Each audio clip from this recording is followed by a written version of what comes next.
Nous allons maintenant étudier deux portes Nandes montées en oscillateur. J'ai ajouté ce point de mesure-là qui permet de voir la tension que l'on a aux bornes de l'entrée de notre composant ici, pour voir qu'on a 7 volts à l'entrée et moins 1 volt et moins 1 volt 2, Et 2 volts juste 2. pour être clair sur le fonctionnement des portes Nandes, c'est bien quand on a deux entrées identiques, c'est-à-dire soit les deux entrées sont à 5 volts, soit les deux entrées sont à 0, que la sortie va être inversée. Oui, tout à fait. Et s'il y a une entrée à 5 volts et l'autre à 0, il se passe rien. Si on était à 5 volts, par exemple, si les deux entrées étaient à 1, et puis il y en a une des deux qui passe à 0, alors c'est une porte Nantes, donc c'est une porte E inverseuse. Donc si on était à 1, si on était à 1 avec les deux entrées, on est à 1 avec les deux sorties, et si on a un 0, donc si on change, on va basculer à 1, pardon. On va basculer à 1. Donc ça bascule quand même, Mais oui, même si mais les deux entrées ne sont pas identiques. on va rester à 0. C'est ça le principe On va rester à 1. Oui, oui, On va voilà, rester. donc ça ne bascule pas tant que les deux entrées ne sont pas identiques. Oui, mais ça c'est lorsque les deux entrées. Mais si tu en as une des deux qui est positive et l'autre est à 0 et une est à 1, c'est quel état qu'on a? Est-ce qu'on a 1 ou est-ce qu'on a 0? Est-ce qu'on a 1 ou on a 0? Ah, ça a recoupé. Ouais, c'est bon, je suis revenu. Si Donc, les deux entrées sont positives et que l'autre... Non, si les si... deux, c'est une porte NAND. Donc, c'est une porte E inverseuse. Si les deux entrées sont à 0, La sortie logiquement, est à 1. logiquement, si c'est une porte E, la sortie devrait être à 0. Comme c'est une porte inverseuse, la sortie est à 1. Le NAND, c'est un non E, d'accord? Si maintenant on a 0 et 1, si c'est une porte E, on devrait avoir 0. Hein, donc, comme c'est une porte NAND, on a 1. Si maintenant on a 1 et 0, Excuse-moi la question, parce que si on a 0 et 1, si c'était une porte et, et on aurait 0. Puisque une ah bon? porte E, bah, pour pouvoir avoir quelque chose, il faut que les deux soient à 1. Ah oui, oui, oui. Ouais, ouais. Donc, Oui, oui, on aurait 0, ok. on aurait 0. Donc, on a 1, puisqu'elle est inverseuse.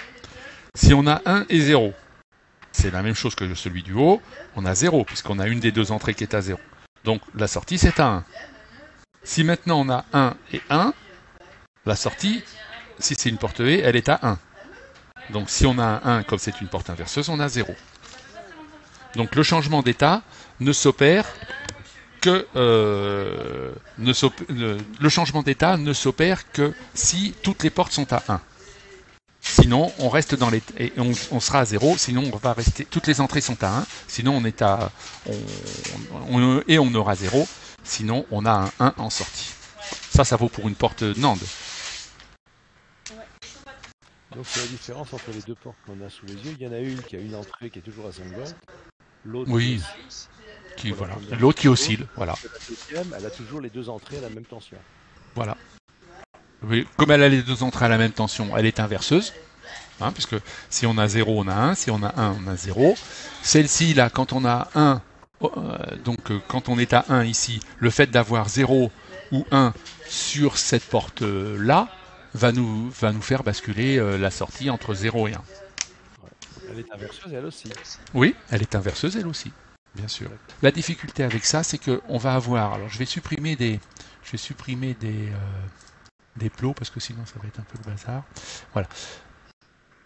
On arrête, on remet en route. Donc on voit bien que quand on remet en route, on a quelque chose de à peu près régulier, c'est-à-dire que bon, peut-être l'impulsion est un petit peu plus longue, mais ça va à peu près. Par contre, on peut couper n'importe quand. Et on voit qu'on peut avoir une coupure qui est... alors j'ai pas réussi, hein, ça dépend comment je coupe. Hein. Voilà. Hop. On voit ici que ça c'est notre période normale.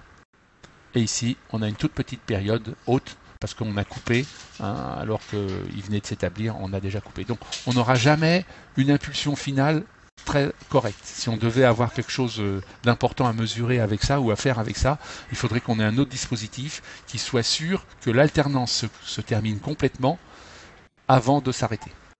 C'est pas le cas là. Mais bon. En tous les cas, pour monter, on est à peu près toujours pareil. Elle est un petit peu plus grande parce qu'il faut charger le condensateur donc avant qu'il arrive à ses seuils, donc on a quelque chose d'un petit peu plus long. Mais globalement, on est à peu près, on n'est pas loin de la vérité.